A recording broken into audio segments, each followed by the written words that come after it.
Lexi Nate is such a great water skier that she landed herself a Division I scholarship.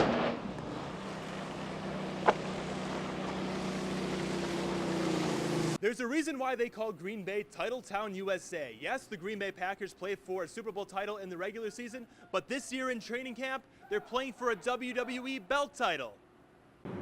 They're back in Milwaukee. The 1982 AL champs are here to celebrate their 35th anniversary. I asked pitcher Raleigh Fingers, who would win, the current team or the 1982 team? After a 2-decade drought, a famous beer will be brewed once again in the city of Milwaukee. This German Methodist church was purchased by the Pabst Brewery Company and will feature many microbrews for Milwaukeeans to enjoy. On 8th Street in downtown Milwaukee, I'm Jordan Gasiorowski. With 1 week left in the first half of the regular season, the Milwaukee Brewers find themselves 2.5 games up on the Chicago Cubs in the NL Central. To many, this may be a surprise because nobody thought they would make it this far. For WISN News, I'm Jordan Gasiorowski. The construction for the Bucks Arena is halfway complete and many fans are excited about this stadium here in Milwaukee. This arena, which costs $500 million, will feature many things for Bucks fans to enjoy. In downtown Milwaukee, I'm Jordan Gasiorowski. Thank you, Naomi. I'm joined live by Jessie Garcia, who teaches at UWM. We wanted to ask her a few more questions about election night and Trump's overall victory. Hi, Jessie. Thank you for braving the storm and for being able to make it on the show. My pleasure, Jordan. So let me ask you this. So what's your opinion on your students' coverage during the 2016 presidential election? Well, okay, I'm a little biased, but I thought they just did a fabulous job. The Badgers aim to have a happy homecoming against Illinois Saturday afternoon. Former Kenosha Tremper product Jazz Peavy is pumped, suiting up at Camp Randall. Playing here, no, I feel like the energy is, always, pretty big and everybody's into it and things like that. So, I mean, just because it's homecoming, I don't think it's going to be too much different. And the Admirals with an afternoon overtime thriller against arch rival Chicago. Alex Carrier with the game winner in the extra frame. The Admirals are victorious 5-4. That's sports. We are back after this. It's 5:45 in the morning and my mother is preparing to get her day ready by doing household chores. Hi, my name is Shannon Gasiorowski. I am a teacher at Kennedy Elementary School in Grafton. I generally get ready. I make sure the house is tidy and clean. I make my husband's lunch and my lunch. Might fold a load of laundry or empty a dishwasher, and then I'm off to school. I usually try to be at school between 6 and 7 in the morning. To get rid of those morning jitters, she goes to McDonald's and orders a Diet Coke. And then it's off to Kennedy Elementary where she works.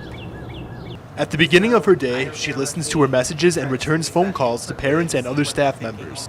She waits for students to feel the sound of a quiet classroom and hallway.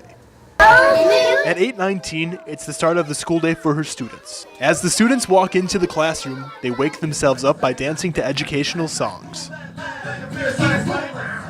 And then it's time for counting practice. There's our set of 5. And then a reading lesson. That's what it does. It says this big house has rooms. At 11:25, the students go to lunch. For some who order hot lunch, they await Chinese food. Also, this means it's lunch duty for my mom.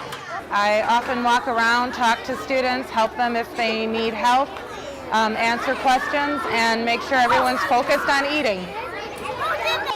After lunch, her students have playtime. The students test their creativity by building toy vehicles. As the students play, my mother takes each individual student and sits down with them to test on what they have learned so far in kindergarten. Then it's time for every kid's worst nightmare, math. 95. As the end of the day draws near, a yawn from a student means that it's time to go home. And at 3:20, the students line up for bus pickup after a long day of learning.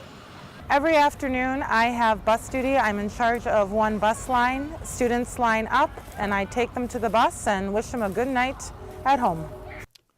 Please remember that a good teacher simply explains, but a great teacher inspires hope and ignites a desire to learn in every student. For Media Milwaukee, I'm Jordan Gasiorowski.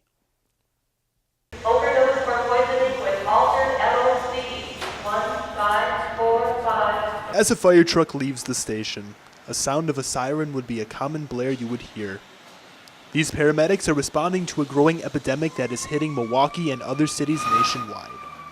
It is the opioid epidemic.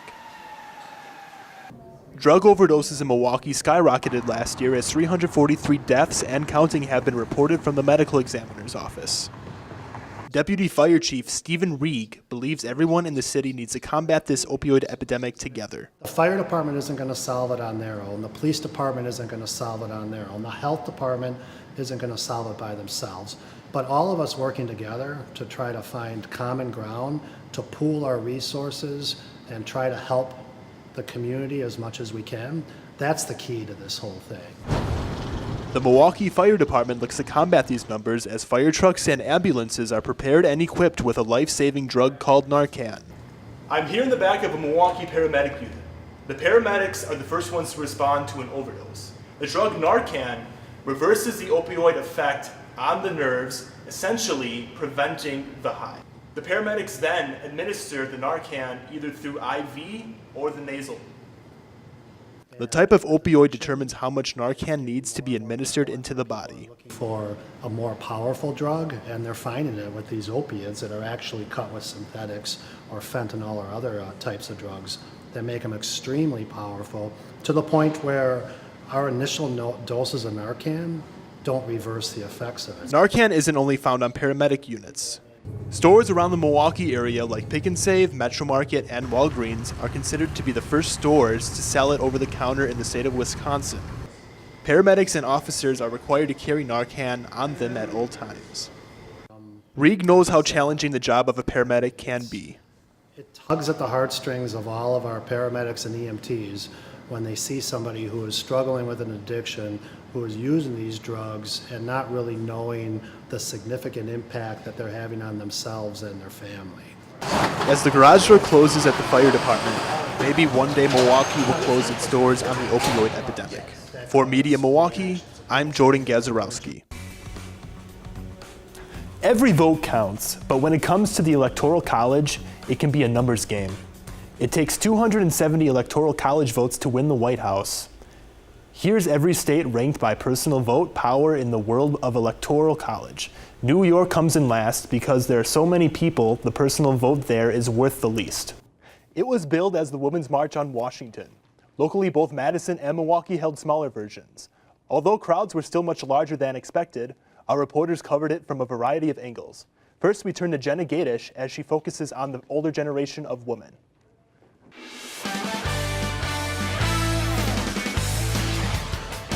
The Packers find themselves in third place in the division after yesterday's loss to the Colts at Lambeau Field. One story coming out of yesterday's loss is why Randall Cobb didn't play more in the game. Cobb, who missed the Falcons game because of a hamstring injury, was cleared to play right before kickoff. But the Packers elected not to play Cobb at all in the first half on Sunday.